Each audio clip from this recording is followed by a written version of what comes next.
पुणे जिल्ह्याच्या राजकारणातले महत्त्वाचे नेते आणि दौंडचे नगराध्यक्ष प्रेमसुख कटारिया यांच्यावरती ॲट्रॉसिटी आणि बलात्काराचा गुन्हा दाखल झाला। 18 वर्ष वयाच्या एका युवतीवरती बलात्कार त्यांनी केला असा आरोप लावण्यात आला। विशेष म्हणजे या महिलेशी कटारिया यांचे संबंध होते।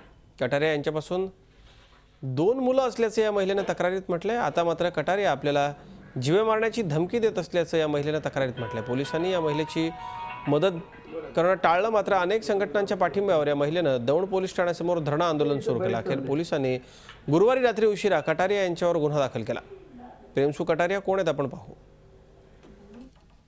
18 वर्षापासून त्यांच्याशी शारीरिक संबंध लग्न करतो ह्या नावाखाली ठरवले होते आणि त्याच्यातून त्यांना अपत्य पण झाले, पण त्यांचा ते स्वीकार करायला तयार नाहीत। केवळ ते मागासवर्गीय आहे ह्या कारणास्तव त्यांना जातीवाचक बोलणी करून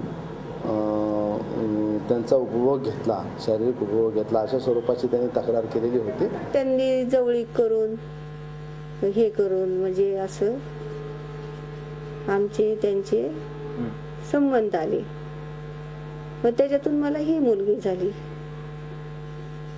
व त्याच्या नावासाठी आम्ही पुष्कळ प्रयत्न केला त्याच्याकडे। सदर या महिलेवर जो अन्याय झालेला आहे, दौंडचे नगराध्यक्ष प्रेमसुख कटारिया यांनी गेली 18 वर्षे यांना लग्नाचं आमिष दाखवलं, खोटं आमिष दाखवलं आणि यांना मुलांना नाव न दिल्यामुळे हे आंदोलन आबासाहेब वाघमारे यांनी छेडलेलं आहे असून त्याला रिपब्लिकन पक्षाचा पाठिंबा आहे।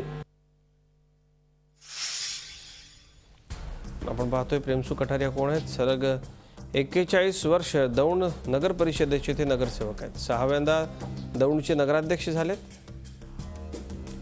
दौंड अर्बन बँकेचे ते संस्थापक अध्यक्ष आहेत। भीमथडी शिक्षण संस्थेचे मानद सचिव आहेत। पुणे जिल्हा नियोजन मंडळाचे सदस्य आहेत। झी 24 तास रहा एक पाऊल पुढे।